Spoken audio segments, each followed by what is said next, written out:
Di Magelang. Di Magelang. Di pelecehan tersebut tidak terjadi di 46. Demikian. Tidak terjadi di 46. Saudara mengetahui adanya pelecehan itu dari siapa? Saya mengetahui itu bukan pelecehan. Waktu saya bertemu dengan istri saya di Saguling, bahkan lebih sadis dari pelecehan. Istri saya sudah diperkosa, kemudian sudah dianiaya dan diancam. Itulah yang membuat saya emosi, kemudian saya lupa untuk harus melakukan ini yang mulia. Ya, katakanlah seandainya atau sekiranya peristiwa itu benar. Ya, saudara katakan adanya pelecehan bahkan perkosaan. Ya.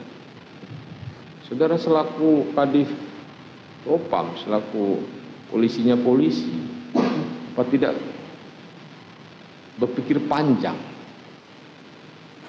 Katakanlah misalnya dengan saudara melaporkan perbuatan yang dilakukan oleh Joshua tersebut. Kenapa saudara melakukan tindakan yang tidak semestinya saudara lakukan sebagai seorang penegak hukum, ya. Notabene saudara sebagai Kadif Propam.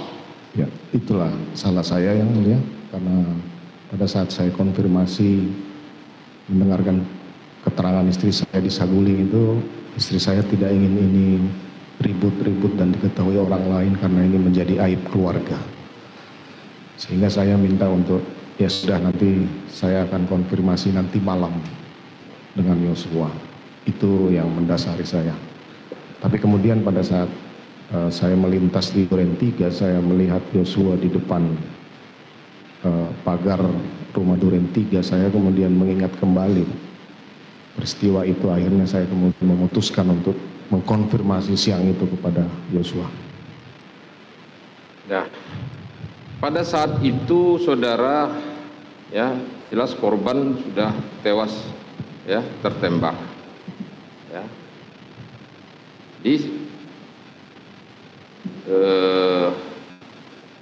Apakah penembakan itu hanya dilakukan oleh seorang Eliezer saja, atau saudara juga ikut? Penembakan hanya dilakukan oleh Eliezer. Saya tidak membahas lebih lanjut tentang siapa pelakunya. Ya. Bagi kami dalam perkara ini, ya adanya peristiwa kematian. Demikian yang mulia. Ya, pasca peristiwa kematian tersebut, tentu ada upaya penyelidikan dan penyidikan yang harus dilakukan, ya oleh penegak hukum, ya di TKP, ya yang dalam hal ini tentu Polri. Nah, terkait dengan peristiwa tersebut, apa yang saudara lakukan terhadap, dan kenapa saudara melakukan itu? Adanya perintah untuk melakukan pengecekan dan pengamanan CCTV di komplek tersebut. Itu saudara ketahui bahwa kejadian tersebut terjadi di dalam rumah, kan di luar rumah. Apa maksudnya? Jadi setelah saya menyampaikan ke Richard bahwa saya akan bertanggung jawab atas peristiwa ini, namun kamu harus bisa menjelaskan nanti ini bahwa ini peristiwa tembak-menembak.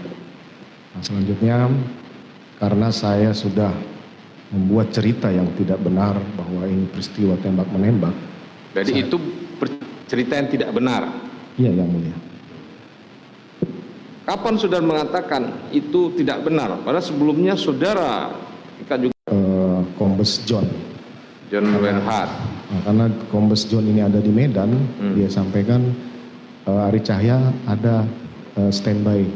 Kemudian saya menghubungi Ari Cahya untuk datang ke TKP. Kemudian di Karpot itu juga saya berpikir bahwa ini harus dilakukan olah TKP. Saya sampaikan tolong hubungi Polres Jakarta Selatan. Kemudian siapa saudara bilang menghubungi Polres Jakarta Selatan? Iya, yang mulia. Siapa saudara hubungi untuk menghubungi Polres Jakarta Selatan? Ajudan yang ada di Duren 3. Maksud saudara itu Kasat Reskrim Polres Jakarta Selatan yang rumahnya bersebelahan dengan rumah dinas saudara di Duren 3 itu? Saya belum tahu kalau kasatnya ada, kemudian salah satu ajudan menyampaikan bahwa kasatnya ada di rumah, sudah kamu panggil datang ke TKP. Kemudian kami tunggulah, akhirnya Kasat Serse datang ke TKP. Ridwan Suplanit. Kemudian saya antar ke dalam, saya sampaikan cerita yang tidak benar tadi yang mulia. Bahwa ada tembak-menembak, ada teriakan istri saya, kemudian terjadi tembak-menembak demikian. Kemudian setelah itu kalau tidak salah Kasat Serse memanggil tim olah TKP, identifikasi dari Polres. Kira-kira berapa lama setelah itu datang ke TKP? Saya tidak tahu pasti waktunya, yang jelas sudah setelah dipanggil itu datang tim olah TKP. Sebelum datang ambulan gitu? Sebelum ambulan itu terakhir yang mulia.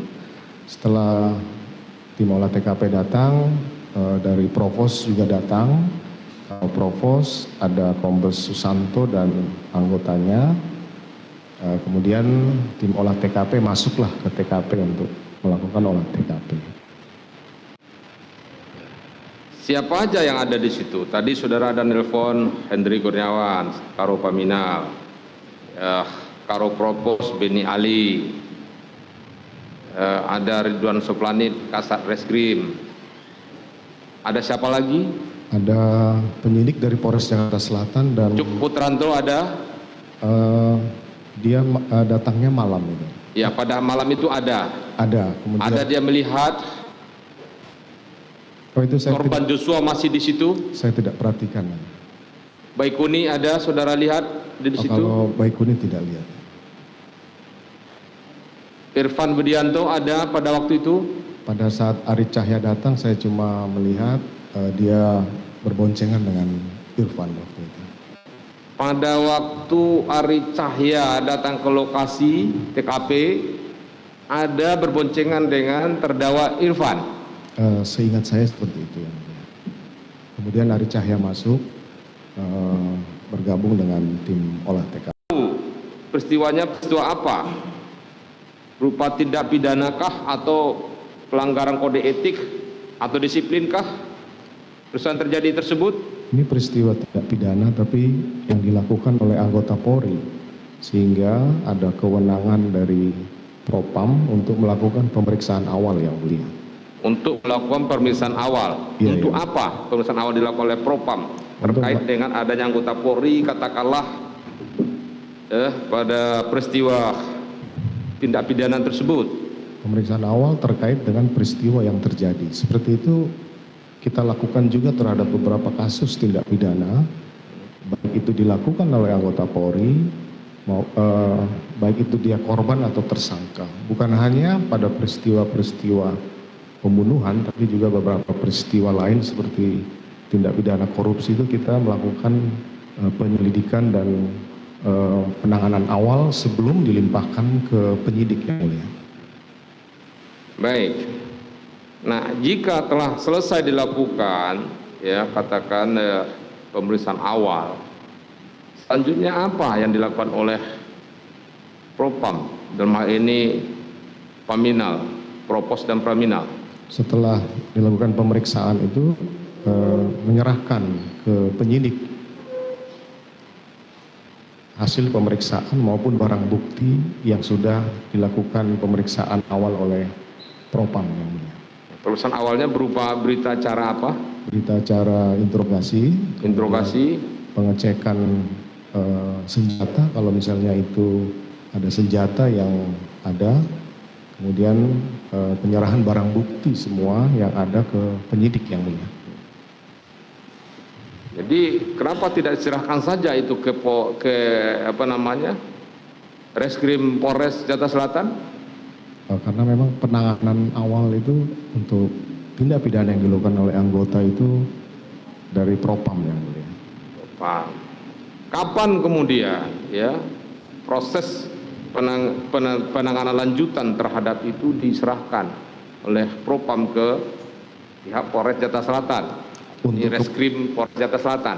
Untuk kepastiannya saya tidak tahu secara teknis yang mulia. Namun pada tanggal 9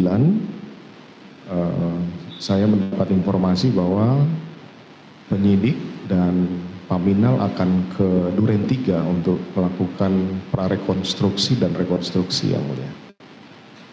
Penyelidik dari Paminal Dan penyidik dari Polres Jakarta Selatan. dan penyidik dari Polres Jakarta Selatan melakukan prarekonstruksi dan rekonstruksi di TKP. prarekonstruksi dan rekonstruksi Di TKP Duren di 3. TKP. Tanggal berapa itu? Tanggal 9 yang mulia. Tanggal 9. Tanggal 9 itu pukul berapa? Kurang lebih pukul 14 yang mulia. Ya. Saudara tadi menyebutkan ada perintah saudara untuk Karo Propos melakukan pemeriksaan awal, terus Paminal melakukan pengecekan CCTV. Demikian yang mulia. Untuk tugas Paminal melakukan pengecekan CCTV, apa maksudnya CCTV? Maksudnya CCTV komplek itu dilakukan pengecekan? Karena saya kira dibutuhkan untuk membuat terang perkara ini gitu. Dibutuhkan untuk Membuat terang perkara ini. Karena di awal saya juga berpikir bahwa tidak ada masalah dengan CCTV di luar ini yang mulia. Karena menyorot ke Duren 3 dan kemudian ke jalan juga. Jadi saya waktu itu berpikir tidak ada masalah dengan CCTV ini. Jadi saya natural memerintahkan kepada Karo Paminal untuk melakukan pengecekan CCTV. saudara mengatakan terkait CCTV tidak ada masalah Sementara waktu itu. sementara itu. Tapi setelahnya saudara mengatakan itu masalah. Setelah tanggal 13 yang mulia. Itu masalah. Masalah. Apa masalahnya? Ya karena itu tidak sesuai dengan cerita yang saya sudah sampaikan ke anggota dan ke pimpinan. Nah, ini yang saya ingin tahu. Iya yang mulia. Cerita yang saudara sampaikan kepada anggota itu